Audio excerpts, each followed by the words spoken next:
Hey guys, and welcome to today's vlog. I thought I'd take a time today to talk a little bit about the sort of economics of owning an electric car. And before I get into numbers and I start boring you all with it, I want to tell you why this came about. So early last week I took a road trip down to see a customer down in the southwest of the country, swung by my parents at the weekend and then drove home and drove about 575 miles all in over the space of about 4 days.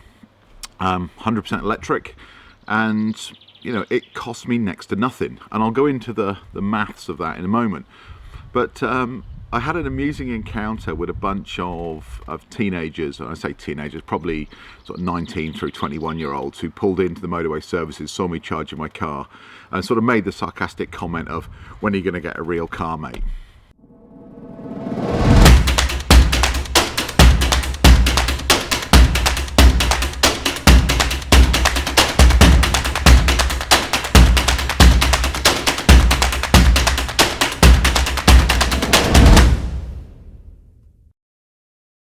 Okay, so motoring's quite an emotive subject, and lots of people have lots of opinions about things. And I'm not here to try and convince you that you know, electric or diesel or petrol or V8 versus V10 or flat six or whatever it is that you believe is the only way a car should be driven. You know, there are plenty of people like the Top Gear guys that will do that for you. If you want to see that, I did a sort of mock-up of the Top Gear style of sort of interview with the Tesla quite a long time ago, but I'll link to that video up here if you're interested in seeing it. But yeah, these guys were pretty dismissive of electric cars when they saw me plugging it in. They'd never seen a Tesla before, and after a few sort of sarcastic comments and everybody laughing, I said, well, why don't you come over and take a look, see what you think. They had a good look around the car. They seemed quite impressed with what it was, but then when I lifted the bonnet and there was no engine underneath, they were shocked, is really the only thing I can describe it as. And then as I was plugging into the charger, one of them said, well, so how much does it cost to charge the car? I said, well, it's free, effectively. And they were rather shocked by that, especially as their petrol-powered cars are ever more expensive to drive. So if you assume all of the other costs are roughly the same, you know, insurance is roughly the same. If you pay road tax, then you have to pay road tax on the car. I don't have to pay road tax on mine. But generally, you know, those kind of costs are similar. You know, you still have to service an electric car. It seems to be there's less to do. There's no oil to change and things like that. But generally, it still has to go into the garage once a year for a safety check. You still need tyres. Occasionally, you need new brake pads. So all those kind of costs are roughly the same. But the actual running costs, the costs of being able to drive, as I did 570 miles.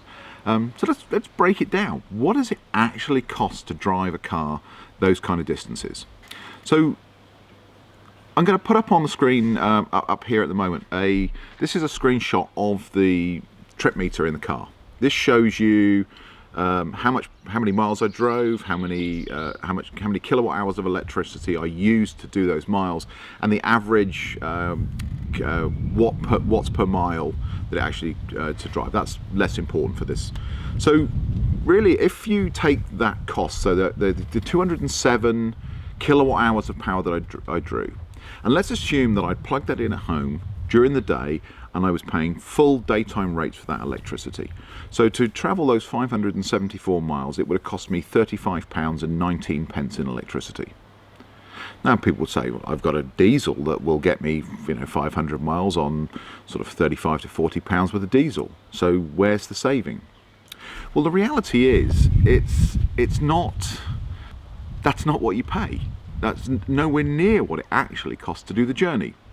So if I think about the different stages of the journey, so before I left home, I plugged into my electricity supply at home and I charged the car up full. And I added 44 kilowatt hours of electricity. Now I didn't pay the full sort of 16-17 pence a kilowatt hour that you pay during the day, because I charged it at night time. I charged it on the cheap rate electricity. So that gave me a cost per kilowatt hour of 6.9 pence. So roughly 1/3 of what it would cost to charge during the day. And this is why a lot of electric car drivers plug their car in at night time.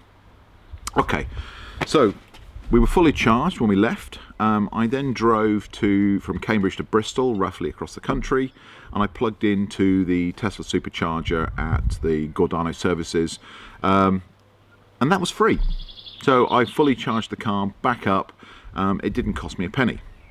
If I'd been paying for it, it would have cost a few pounds, but it was completely free.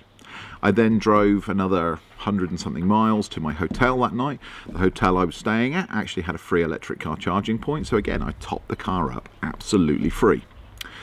So far, to get to my destination, which was a couple of 100 miles away, it has cost me roughly £3 and 3 pence, maybe £3 and 4 pence in electricity when I left. The charging that I put in the car as I left, and everything en route has been free.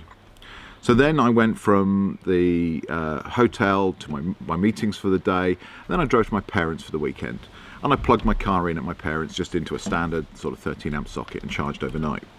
Now, being a good son, I want to make sure I'm not just increasing my parents' electricity bill, so I calculated up what did it cost to charge my car back up to full, and that would have been £1.94. Now, they don't have economy 7 because they don't have an electric car to charge up, so it was at the full day rate. So we've incurred £3 and 3 pence worth of cost at the beginning of the journey. We've incurred another £1.94 at the sort of midpoint of the journey. Then on the way home, I stopped at an ecotricity charger where I met the younger drivers. I put about 20 kilowatts of power in there. Again, that was free for me because I'm an ecotricity customer for my electricity. I can use their electric highway, and I was able to charge the car up again. And then a small top up at South Mim services on the way home. So when I reached home after doing my 574 miles, it actually had cost me £4.98. That is the entire cost. So that works out at about just short of 1 pence a mile, about 0.9 of a pence per mile. So there's not another type of car on the road that can come even close to that. So if you just think about that, 600 miles for a penny a mile. That works out pretty good.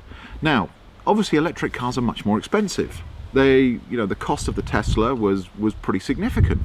But when you start working out it's costing you 1p a mile to drive instead of 20, 30, maybe even 40p a mile to drive, it really starts to make sense. So that was it. I explained this, not quite in the detail that I've just done to these young drivers, and they were absolutely gobsmacked because they're paying 30, 40, and in fact one of the cases reckons he's paying nearly 50 pence a mile to drive his car. And it's certainly not as much fun to drive as an electric car. Their gearboxes and all these kind of things, they all need maintenance, they need oil, they need coolant, and none of this in an electric car. You just plug the thing in, charge it up, and it goes. Anyway, that's it for today. I just wanted to sort of give you a run through on the numbers. So really you can almost drive for free. At a penny a mile, we all waste more than that on a Starbucks latte. If you think about it, it will cost you less than a latte a day to drive. Sounds good, doesn't it? Anyway, thanks very much for joining me today. I'll be back in the next couple of days with another vlog. Thanks a lot. Bye-bye.